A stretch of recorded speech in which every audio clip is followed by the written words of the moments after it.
Bonjour! How's everybody doing out there? We hope you're doing well. We are here for A+ Wrestling.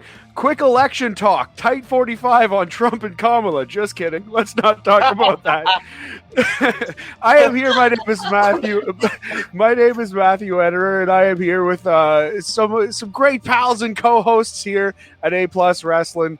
Andre and Melball. Andre, how are you doing today, buddy?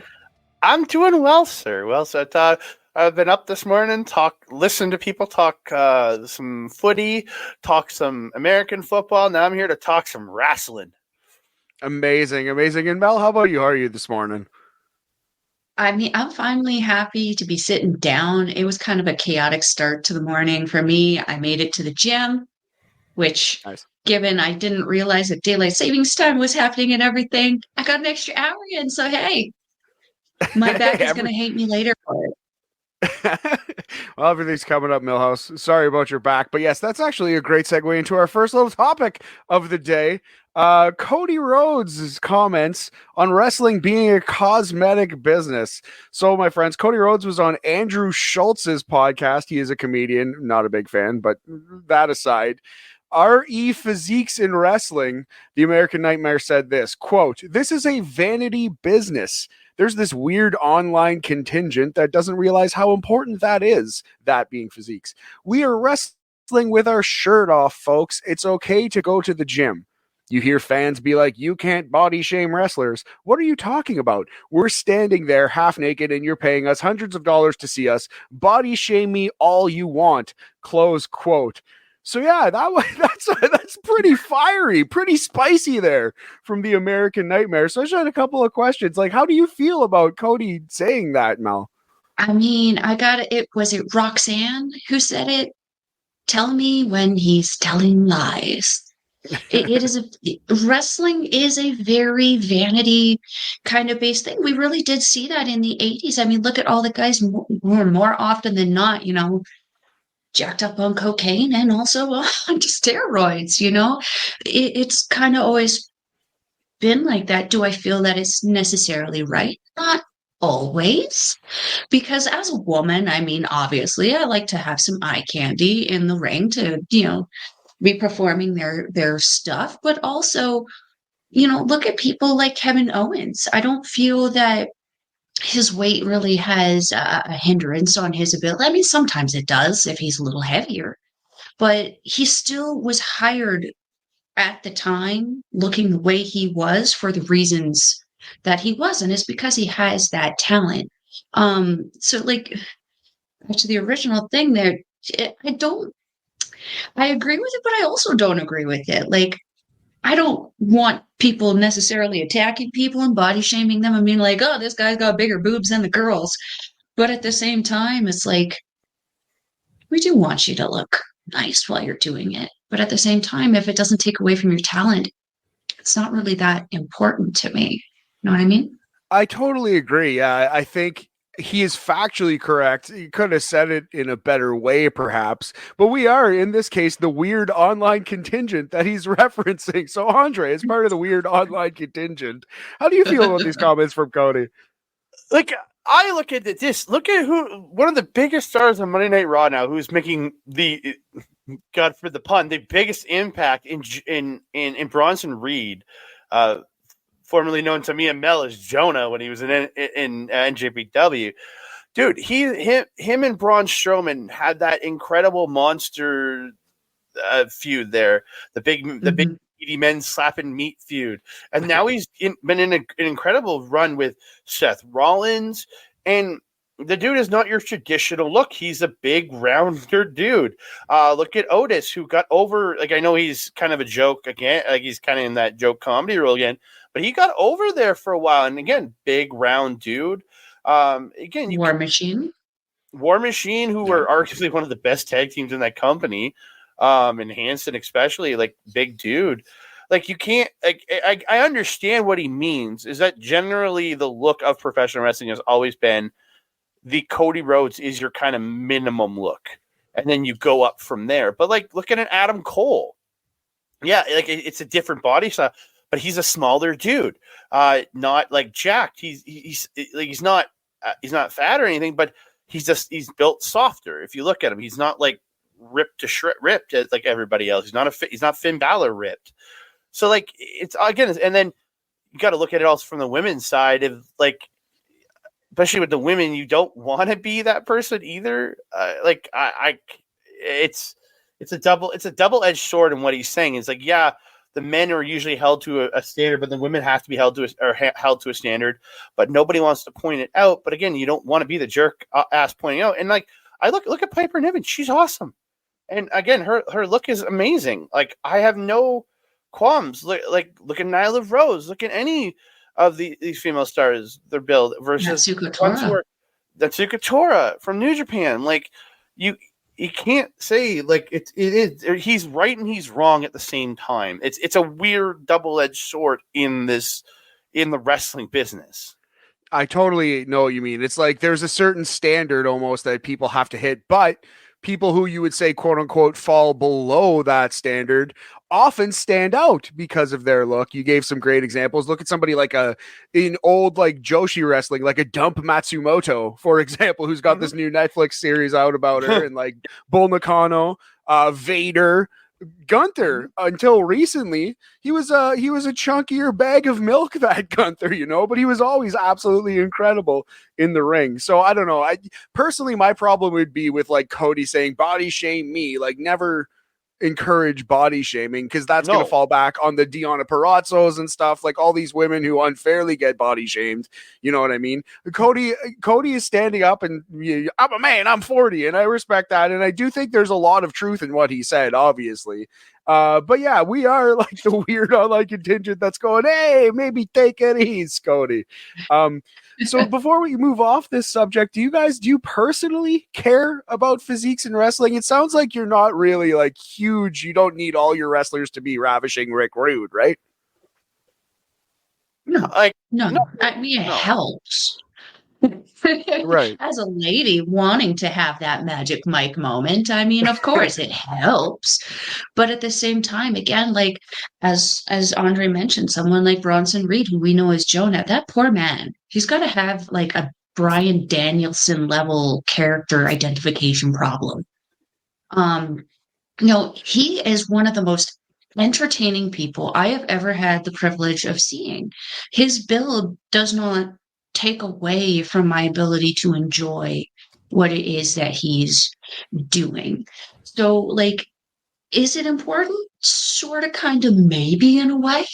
It's the best solid answer I can give you. Yeah, again, like when Jonah was in New Japan a couple years ago, his stuff with Okada was amazing. Mm-hmm. And again, I don't care the physique. Again, I'm a big dude myself, so like body shaming, I've been affected by it, and I know Melball has had the same thing.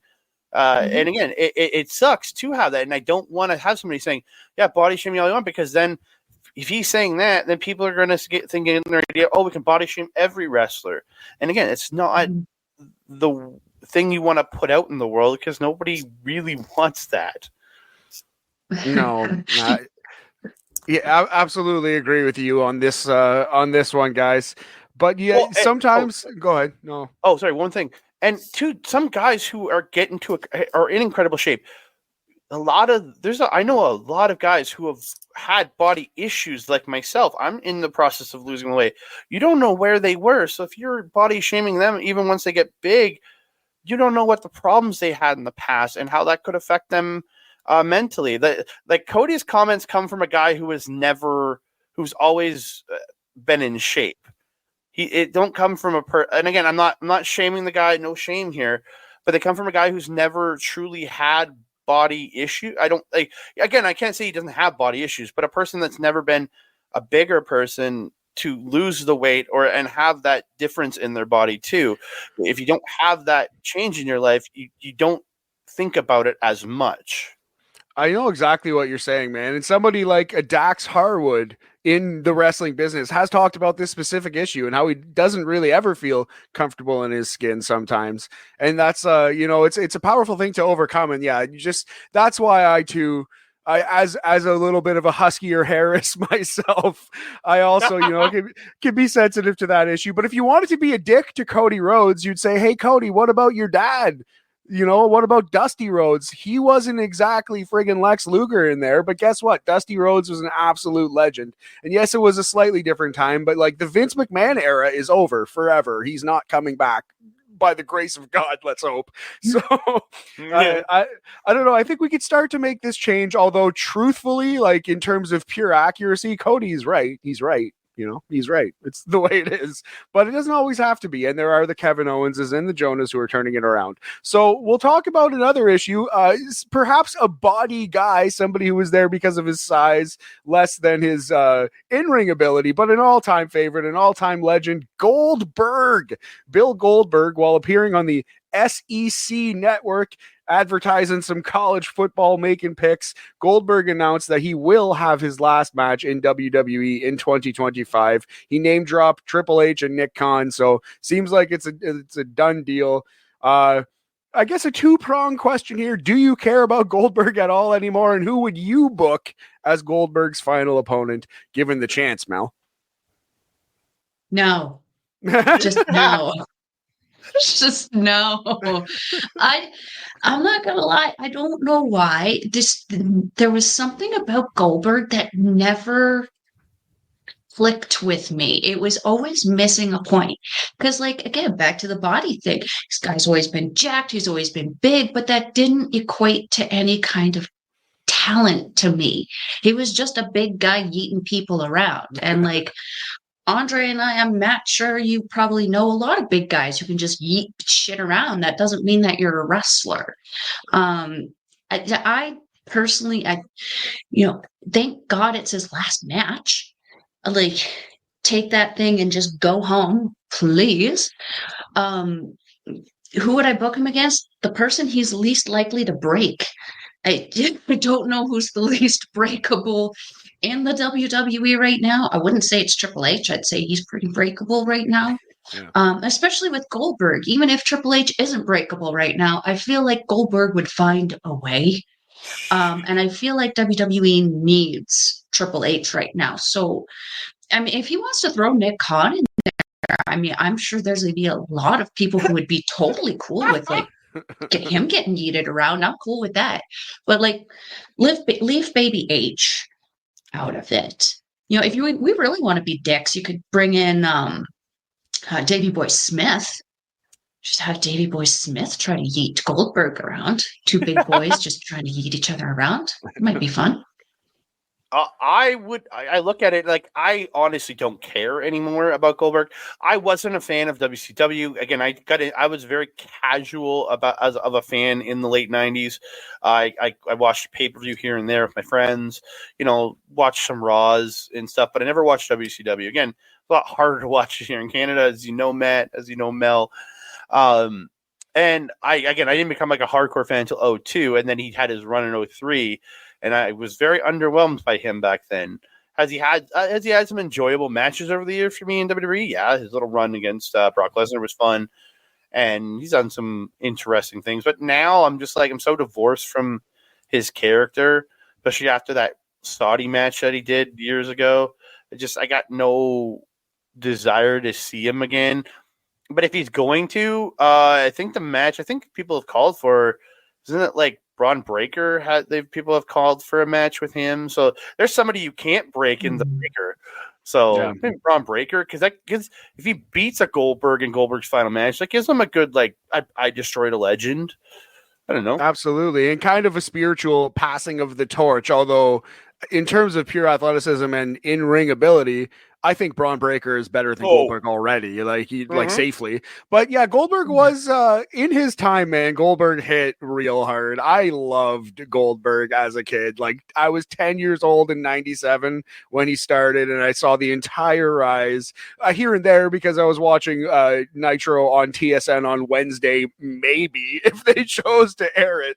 But every Goldberg match that I could possibly see, I loved. And yeah, he just hit like at the right time. He was of his time, just like yelling and screaming while Limp Bizkit was breaking stuff in the background. You know, he was a perfect like 1999 wrestler. But yeah, not a lot of substance behind it. Like you said, he's had some good matches. I don't particularly care. I think Gunther versus Bill Goldberg, which they've kind of hinted towards on TV already, might be the only way that like Mel said, you get a match with someone who he's not going to hurt probably, and B, the only chance to get a half decent match out of Goldberg at this advanced age, right? So it wouldn't shock me if it was Gunther, although, you know, now that you mentioned Braun Breaker, it would be sick to see Braun Breaker just dust this man in like 90 seconds. Yep. That would be a lot of fun too. While we're on the topic of WWE, there were a couple releases this week. Baron Corbin, who I definitely thought would be a lifer, would have been a lifer in the Vince McMahon WWE. Tegan Knox, longtime indie superstar in Europe, and someone who, because of injuries, never really got out of the starting gate in WWE, I believe. And Indy Hartwell, who I thought had a long future in WWE, she was released as well. So any thoughts on Corbin, Tegan Knox, and or Indy Hartwell, guys? Well, I think Corbin's the one that is the most surprising to me. Again, this is a guy who's been there through thick and thin. He's been there for like 10 years-ish now. I remember watching him on those early days of the takeovers. I remember him and Austin Aries on takeovers way back when, on those early takeovers. So, like, it's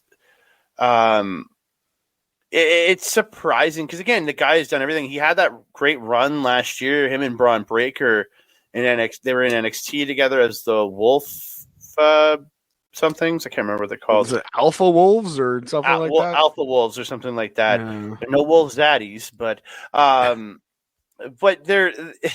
no. I love that you both got a chuckle out of that one.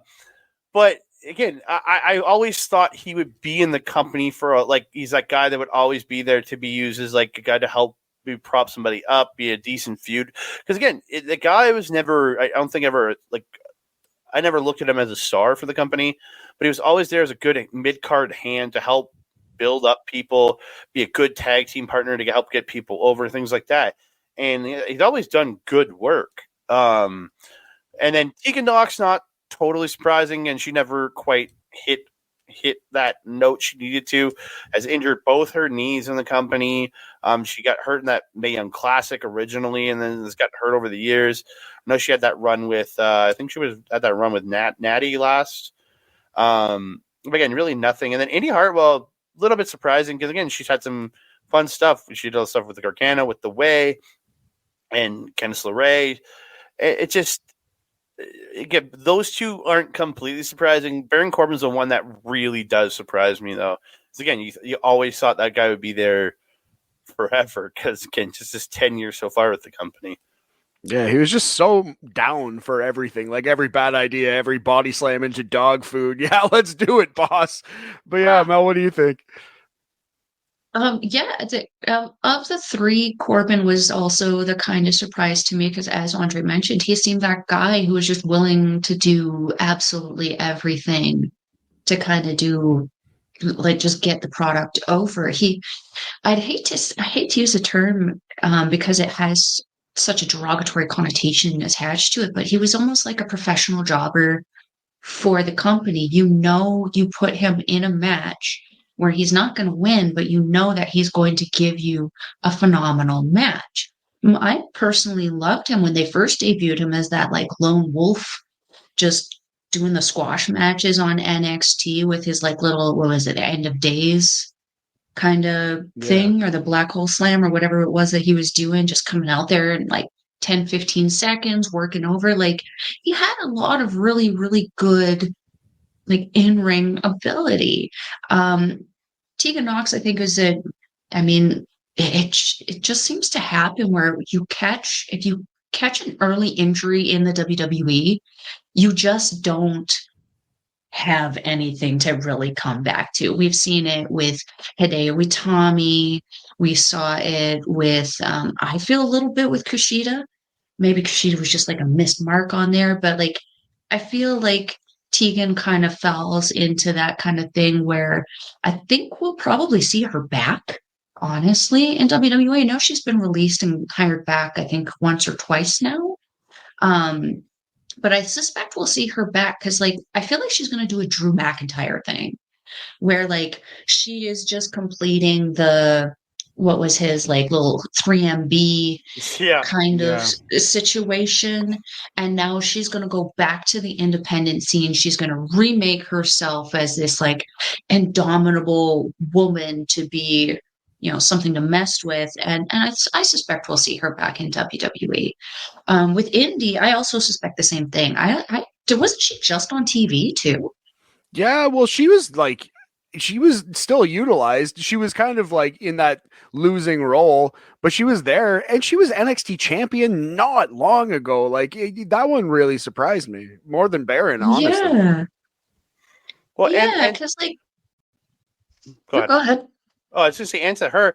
She is also Australian too, so she's here on she's probably still under her work visa stuff, and that can also affect her having to if she has to find somewhere else to continue to probably keep that visa going too. So that's another question: is she going to be able to continue to wrestle here in the United States? That's the other thing. Or is maybe the visa expiration coming up the reason why the contract wasn't renewed?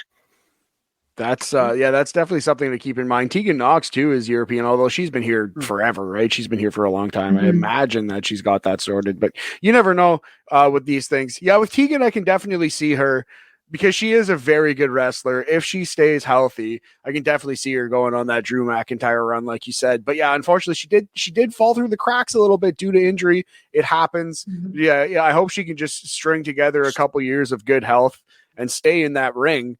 And yeah, for Indy's part, she's obviously got a lot of attributes that you want in a wrestler. She's got the look. She's huge. She's got the size. She's she's athletic enough. But she's somebody who never really has clicked yet in the ring. Like you couldn't really think of a classic Indy Hartwell match or even one that necessarily stands out in your head as above average. I'm not saying she's like bad and should quit, but I think there's a lot of work there in terms of like honing her craft that could be done for her to get to that level of a Drew McIntyre, right? So hopefully for both of them, they use it as like motivation and they can, kind of make something of themselves on the indies, a la Matt Cardona, who we're still waiting to return to WWE as well, but it happens all the time. And I'd like to see Indy maybe a Stardom, a Mari Gold, a Tokyo Joshi Pro could really help her. Like really look at Anna Jay. Just in the 3 weeks, she went to Stardom and worked in the dojo with them for 3 weeks while doing the shows, and just you can see there's a different Anna Jay that came back. If Indy went there for 6 months. Just imagine the improvement. No matter which dojo, whichever dojo she's working in. Like just marvelous Tokyo Joshi Pro, Stardom, Marigold, any of them. She could have a real evolution in who she is. Again, same with Tegan Knox. Go over there. You can really evolve yourself, and then you could really be an interest, especially if they go to somewhere like Marigold, who has that partnership with WWE. That could be really interesting. WWE sees them evolve in that way there. You never know. That's such a good call, man. And yeah, it's tough to get better if you're having like a 3-minute match on Rampage or main event or losing in 7 minutes and doing almost nothing on Raw. You know what I mean? So yeah, to get some actual ring time. And yeah, like you said, with Anna Jay, the improvement is visible immediately. It's like once you get over there, it's like, okay, now I kind of understand what the job is and how to do it properly. It's like anything else though, man. It's like trying to be a stand-up comedian. You need stage time in order to improve. You need to just get out there and do it in order to get better at it. So yeah, I hope if they're going to stick with it, that they get a chance like that in a place perhaps overseas, perhaps in Japan. And I guess that'll take us to our final thing on the docket today on this little makeshift round table. We got to talk about New Japan Power Struggle, which is coming up late this evening. By the time you listen to this, it may have already happened. I don't want to get too deep into the weeds on this because of that reason. We don't want to radio ourselves, but there are a lot of things to talk about on this show. So I don't know. I'll let you guys kind of take it over. Like, let's talk some Power Struggle. You guys love New Japan. You love the Puro Reisu. What should we look out for as fans here on this Power Struggle card?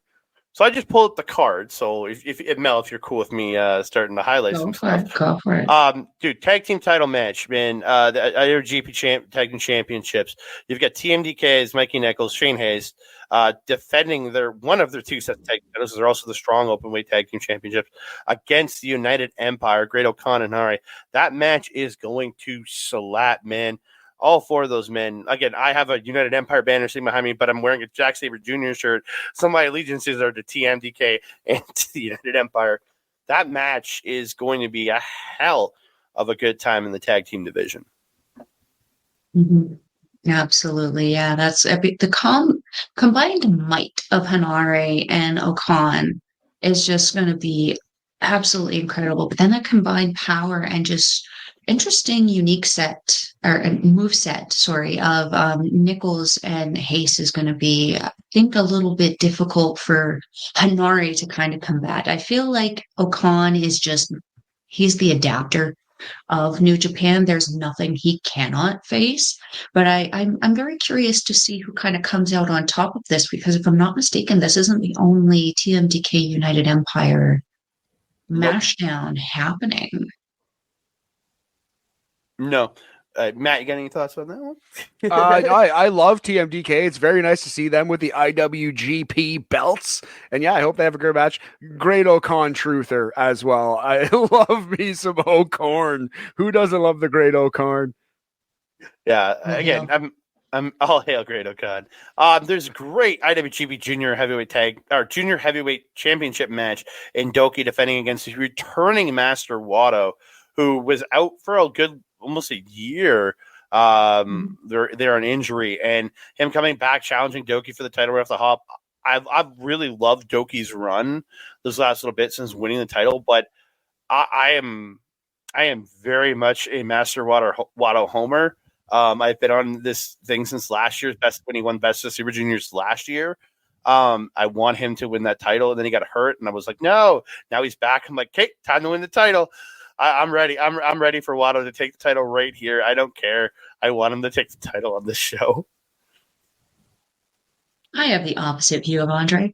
I have been waiting for Doki to have a singles title run for far too long, and it took far too long for New Japan to acknowledge him and his talent at this point of the game. I would hate for him to just have an interim title run to just hand off the title to Wato. I would like to see him successfully defend, and I would like to see him and Wato run it back again at a different time on a bigger show. I definitely think that's where we're going here. New Japan likes to do that when you come back from injury. Maybe you lose your first match and have to build back up. So I think I agree. Doki will win. Definitely agree that it's long overdue for Doki. And yeah, for Master Wato, I kind of feel like the moment will be delayed a little longer. Yeah. That just gives him an opportunity to have some fun building himself back up, though. Yeah. And then you got the IWGP Global Heavyweight Championship match, David Finlay defending his title in what's been an incredible run for this guy against the Yuya Uemura replacement in Taichi, because Finlay at the last big show called out Yuya Uemura, and Taichi came out saying, he's injured, but I'm challenging you for this title. And they set it up for Power Struggle, and honestly, I think these two are going to kill it in the ring together. Taichi's always been somebody that delivers in such a phenomenal way, and David Finlay's been having this incredible title run since rescuing it back from Nick Nemeth after that failed run by Nemeth earlier this year. And just I see David Finlay retaining because he's going to go into Wrestle Kingdom with his global championship and getting to. I feel like it might be an interpromotional match for him at Wrestle Kingdom, but we'll see. Unless Uemura is ready to come back by then, it could be that. But yeah. Yeah, Yuya was injured in the G1, correct? I remember that. No. Or just right around there. Yeah, he got hurt. Right at the end of it. Yeah. Right. Wasn't it his tricep? I believe so. Yes. Yeah. Yeah, man, that sucks. Yeah, this could be an interesting match for sure. Definitely like David Finlay and Taichi. Taichi's the most underrated wrestler in New Japan, straight up. He has some bangers. His feud with Shingo last year, a couple of years ago, and he's had some amazing matches with Kota Ibushi. Like, if you look at his career, look at his cage match page, his like top 20 matches are all like bangers there. He's really underrated. Yeah, Taichi and his pants are just very underrated in New Japan. But I kind of agree with Andre. I definitely think that Finlay's probably going to be retaining on this one just because this title almost kind of feels built for him, even though it was kind of I would say initially built for Ospreay. It definitely feels like it's settled in nicer almost on David Finlay just because he has been so well traveled with it, especially coming to North America, doing the excursions over here, hyping up the shows, defending over here. But again, Tai Chi, oh man, this is gonna be a heavy hitting match. It's gonna be great. So I got three more we want to talk about. So there's the apparent Shota Umino prep match for his possible Wrestle Kingdom main event, because we've had this little run where Sonata got the title shot at Royal Quest. And we'll talk about it, but Shingo Takagi getting the title shot here at Power Struggle, with Shota Umino facing off against Sonata in what looks like to be his kind of prep match to get, because he's the one, he beat Zack Sabre Jr. at Wrestle Kingdom, or at the G1. So this kind of looks like if Umino wins this, he's probably the challenger for whoever comes out of the title match for Wrestle Kingdom. So I think it's an overwhelming thought that Umino is taking this. But Sonata just coming off that big loss, they're like, do you really want Sonata to lose two big matches in a row? No, because it makes him look really weak, and he's already kind of looking pretty weak, especially as the captain of just Five Guys. You know, it almost looked like he was stepping aside for Yu Uemura to kind of take over in that challenge of Zack Sabre Jr. And I honestly don't know if I want to see Umino and Zack Sabre Jr. at Wrestle Kingdom.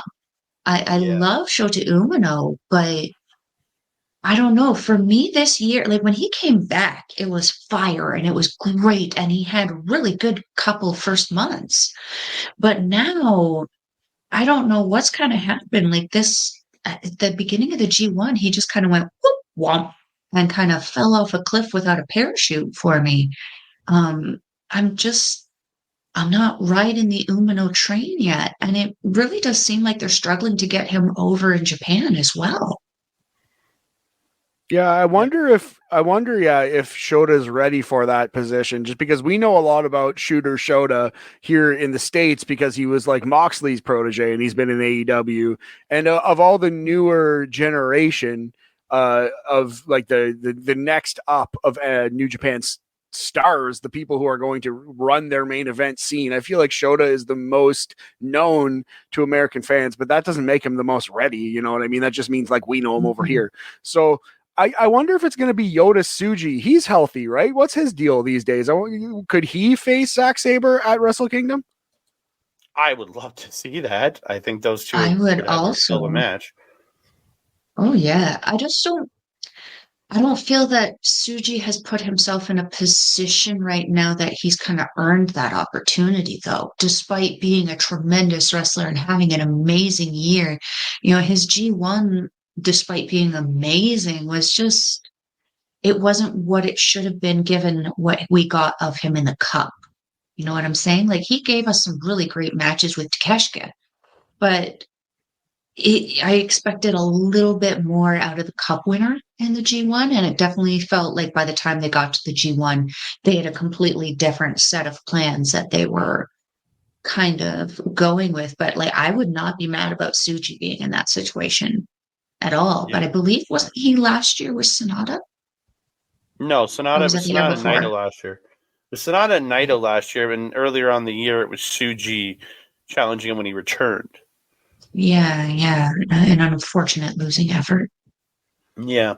And then you have the advertised main event for power struggle. The advertised main event, because it's not my main event, is Zack Sabre Jr. defending and Shingo Takagi in what will these two, every time they step into a ring together, have an absolute barn burner of a match. Shingo Takagi always did it with Ospreay. He always did it with Hanare. He always does it with Zack Sabre Jr. These two are going to kill it. I feel like Zack Sabre. I'm wearing my Sabre Jr. shirt right now. I think he comes out of it. I don't see a title change happening here.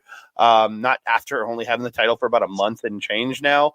I see these two having a hell of a match. Zack Sabre going into I think he's going to be successful and go into Wrestle Kingdom as the champion. I agree. I think this is going to be a very heavy-hitting match. I think we're going to see a lot of crazy shit coming out of both of these guys because every time they get into the ring, they do something different. They pull out something new that makes the match new and exciting and not feel repetitive and redundant. But I do suspect that Zack Sabre Jr. is going to retain and go on to Wrestle Kingdom to defend his title. I will third that. I definitely think Zack Sabre Jr. This match is there to give him a strong main event win in what will be a great match. Like you said, every time they brush up against each other in the hallway, it's 4 stars minimum. Like these guys are absolutely incredible. It's going to be a hard hitting affair, and they're very good. Mel, that was such a good point. They're very good at adding layers to it, or like working on counters to the previous match's counters, and they never tell the same story quite. But they complement each other so well. Zack Sabre Jr. being the technical wizard and Shingo Takagi being a ball of lightning. So yeah, I like this match a lot. This should be a great one. And then there's a couple undercard tag matches: a 10-man undercard tag, a 6-man undercard tag, an 8-man undercard tag, along with Tanahashi and Bolton Oleg taking on House of Torture. But the real main event of this show, in my opinion, because we just finished the tournament up, it's the Super Junior Tag League Finals. It's TMDK's Ichiban Sweet Boys, Robbie Eagle, Jose Fujita, taking on the United Empire's Catch 2-2, TJP and Francesco Akira. Mel, just tell me how much you love this. This actually turned out to be oddly poetic because it's literally pitting Andre's choice of who won the tournament against my choice who's winning the tournament. So literally it's going to be like a match of bragging rights and who wants and needs it more. Because on one side we have the first ever kind of like teaming and bringing together of Robbie Eagles and Kosei Fujita. And Fujita has been on an absolute warpath since his excursion, if we could even call it that, because he didn't really go anywhere. He literally went from ringside into TMDK. But the time he spent in Australia with Robbie and bonding with him has really obviously done tremendously well for their tag team ability because they have flowed so effortlessly and so well together. It makes sense that they are at the top of this block. But then you have Catch 2-2, and you have TJP and Francesco Akira, former champions, former winners of the Super Junior Tag League. But we have a struggling unit in the United Empire that has just been almost circling the drain since Ospreay and arguably Aussie Open's departure from their kind of, I would say, the Japanese sect of United Empire. TJP has a lot to prove as the new captain of United Empire. And we can look at United Empire and be like, you got one gold belt right now. And it is the least important one in New Japan, being that KOPW title, which could potentially be won by Suzu Suzuki coming up very soon. So it would leave United Empire with no gold. I feel that both of these teams have so much to gain and so much to prove going into this match. It's going to be very interesting to see who comes out on top, which I'm obviously hoping is my choice. Catch 2-2. Right. Okay. So this was the United Empire match that you had referenced earlier. And so you're on Catch 2-2, Team Mel. And that means, of course, you're on Team TMDK, Andre, Robbie, and Kosei. Yeah. The man who's sitting here with the United Empire flag in the background. But No, me and Mel made predictions on a show we did a couple weeks back, predicting our winners of this tournament. I picked TMDK to win their block and win this tournament. I think TMDK, it's been a year in the making. This team came together last, like the two of them became a tag team the end of last summer, and when Coast Vision went on his like 3 or 4 week excursion to Australia with Robbie, ran a few indies there, then came back, and they've been killing it here ever since. I'm just such a Fujita homer at this point that I just want to see them win this tournament, go to Wrestle Kingdom and beat the Jet Setters to win those titles, and stand there along with TMDK, along with the other members of TMDK, with all this gold on their shoulders, and just look and then have Ryohei Oiwa just standing there all sad, just waiting for his KOPW to stay. Beltless, pants on the floor. But he'll win the KOPW title the next day, because again, you have the Rambo at Wrestle Kingdom, then you'll have the whatever the match to decide your champion at the Andre. You're forgetting something very importante about New Japan and what happens when the factions end up consolidating all of the gold onto one faction. And that is they epically destroy them. I do not want to see that. Remember when LIJ held all of the gold? Look what happened there. They lost all of the gold. They lost Evil. They lost Sonata. They lost everything. Yeah, we can't have that with TMDK. We need TMDK. TMDK is a true unit. LIJ, but just a bunch of guys who like to hang out together every now and again, because they don't come out to the ring and support each other during their matches like TMDK. The entire crew comes out to support Saber. They have multiple people cornering them. LIJ rarely ever has a member of their team cornering them. So I'm sorry. Have you not been watching Super Junior Tag League? Because I thought we've been talking about this. Tetsuya Naito has been at ringside. That's because Naito has nothing else to do right now because he's bored. Bruh. Bored and sad. Poor Tetsuya Naito. He's a bored, sad former champion. That's the only reason he's out there. He's like, I got to live vicariously through the younger people. I'm sure he was thinking that when House of Torture handcuffed him to the ring. This is the kind of talk you get on Melball and Andre's Puro Asu reviews. Definitely check out the YouTube channel. Check them out here on A Plus Productions. Last thing on this card before we move on: good Canadian boy Kenny Omega set to make a guest appearance on this show. What's he doing? He's not announcing that he's wrestling at Wrestle Kingdom, I assume. But what do you expect? Maybe he will be. What do you expect Kenny's doing here? I feel like he's. I don't think he'd be making this appearance if something wasn't ready, because he's made a couple like videos out there where there's a video that him and Tanahashi had a meeting and it showed them a picture of them shaking hands and stuff. So again, I feel like he's setting up something for Wrestle Kingdom or possibly Wrestle Dynasty the next day. It's whatever. I think Wrestle Dynasty is going to be him teaming with somebody from New Japan against the Young Bucks. Is my feeling for that match, because the Young Bucks have said they're going to be at Wrestle Dynasty. So next, that's that multi-promotion show that's going on the 5th. But yeah, I think he's going to be announcing whatever he's doing come Wrestle Kingdom / Wrestle Dynasty, which will be interesting. And then maybe he's announced, and maybe he's going to come up with something for historic crossover in a couple weeks. Maybe he's getting ready to team up with one of the ladies from Stardom. I don't know. Pass. You never know. We don't need that. We're good.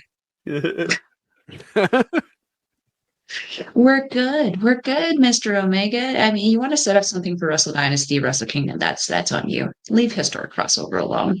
Just stick with the Bucks. I'm not a Young Buck fan. I'm sorry. And I've become very disenfranchised with Mr. Omega since he left New Japan and started wrestling the AEW way. It's not a way that I like.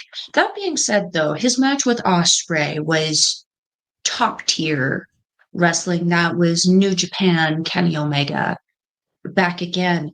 But my thing is, I am very concerned with the overall health of Kenny Omega. I know that he's getting the best medical attention and he's getting the best of everything right now, and that's fantastic. My concern, though, is he is getting up there, much like Tanahashi, and I am concerned that the wrong drop from the wrong person could mean something bad for him. That being said, though, if he is going against the Bucks, I would trust the Bucks more than anybody else to kind of take care of him and protect him. But I wouldn't be mad if he was just coming to announce that like he's going to be in someone's corner or something. Because like more than Yeah, likely he's probably going to be doing Omega and Okada versus the Bucks, and I don't think anybody wants to see that. I don't. Yeah, it's tough to say exactly where it's going. I love AEW. I really do. I am glad it exists and all that stuff. But I think it's fair at this moment, even as the staunchest AEW supporter, to be a little trepidatious when it comes to their ability to tell a story. You know what I mean? Their ability to actually follow through on things that they have set up. I think we've seen time and time again that they kind of like veer off or lose the plot a little bit, or even worse, they'll stick to a plan when clearly the ship has sailed. I don't know. I think it's fair to like wonder if they're even going to follow up with the Bucks and Kenny Omega, because they've dropped stranger things than that here in AEW. Yeah, I don't know. I hope Kenny's healthy, and I hope he comes out there. And if he is going to wrestle at Wrestle Kingdom, I hope it's in a big important match. He is 41 years old, just turned 41. So as you said, time comes for us all. Like he's not going to hopefully be taking and doling out dragon suplexes from the top rope anymore or anything like that. But yeah, I was there for Ospreay versus Omega in Toronto. Best wrestling match I have seen or will ever see in my life with my own eyes. That was truly something special. So one last thing on New Japan. Gun to your head, who do you think Zack Sabre Jr. wrestles for the title at Wrestle Kingdom? Do you think it's Tsuji or Shooter Shota, or do you think it's someone else entirely? What I want is Tsuji. What I expect to happen is Shota Umino, which I'm sad. Yeah, I mean, I have to agree. I mean, I'm a big Suji fan. He's got such a very unique, like lucha strong style about him. I feel that it mixes very, very well with Zack Sabre Jr. in comparison to that kind of straight power, traditional power background that Shota has. And right now, again, I just don't feel like the winds are quite in Shota's sails, but I feel like they're gonna do the John Cena thing with us, and it's gonna be a little forced down our throats, I think. I think unfortunately it is gonna be Shota, but they have a couple months now to set this up. If it's done properly, Gato, it can be done right. Mel doing the Italian, the Tony Soprano thing with her hand. That's how you know she means business. I'm going to hope, you guys know I defer to the experts on this topic, but I certainly hope I agree with your heart here that it's Yota Tsuji, rugby, football playing luchador, huge Roman Reigns, Japanese man that he is. I think he deserves to be the one. Didn't they wrestle in the G1 final, Zach and Yota? And wasn't it a brilliant, awesome match? Like that should be the Wrestle Kingdom main event. Mm-hmm. Oh gosh, yeah. Oh yeah. So Suji has had such a run this year. The losses that he has procured have not made him look any weaker. They made him look stronger against the people that he's been wrestling. Yeah. Oh, love him. Yeah, he's amazing. Like that G1 final was amazing. He won the cup this year. Couldn't quite get there. Went the cup win. But yeah, has just done some phenomenal stuff this year. And like again, losing in the TV titles 3-way there, losing the TV title, not being able to get going that 50-minute draw with Jeff Cobb was amazing. And then he wasn't involved in the finish for that 3-way with Narita to get the title. So again, yeah, I feel Tsuji has that ability to raise himself up. It's just with Shota's win in the G1, he's been yelling about it. I'm hoping Sonata beats him so that that Shota can't yell, I want a title shot.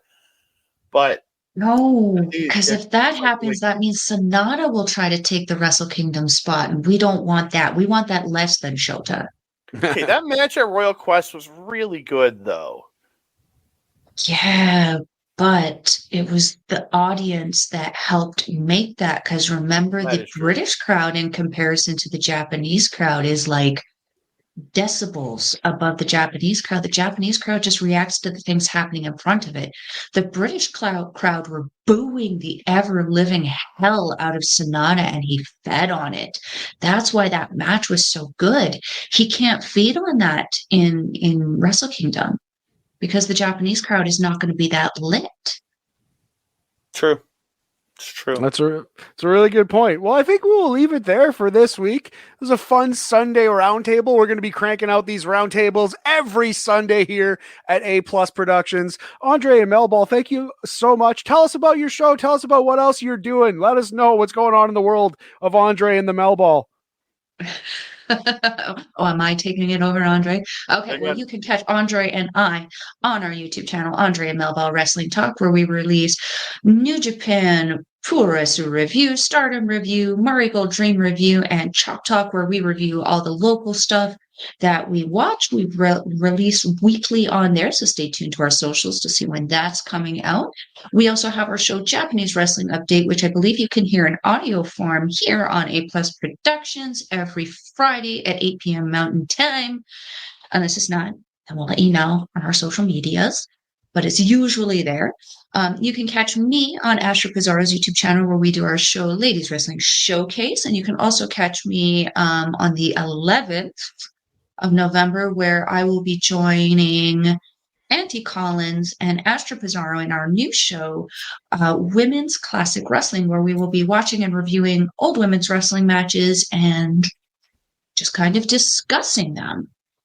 Andre, where else can you be found?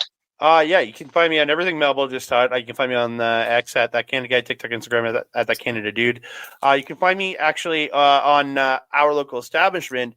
Not this coming Wednesday, but back on the 13th with our Marvel Talk MC Rebound, where we're going back to talk about Civil War because we just finished up all of our chats about Agatha all along, our weekly chats there. So we're going to get back to our Rebound before we get to was it coming out? What If coming out later in December, and so much more coming.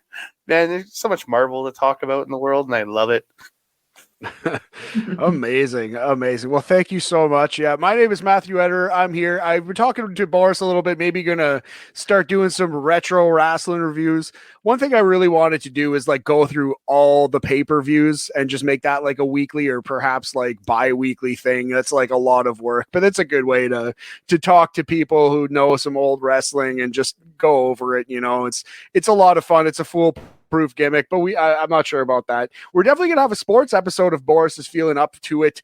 Our boy is still holed up with a broken ankle, so send Boris your best wishes if you're listening to this. We love you, big homie. We hope you're feeling better soon, and thank you all very much for listening. And let us close with a tight hour and a half on the U.S. election. So, Trump, thoughts, questions, concerns. Just kidding, everyone. But if you're American, go out and vote. And thank you very much for listening.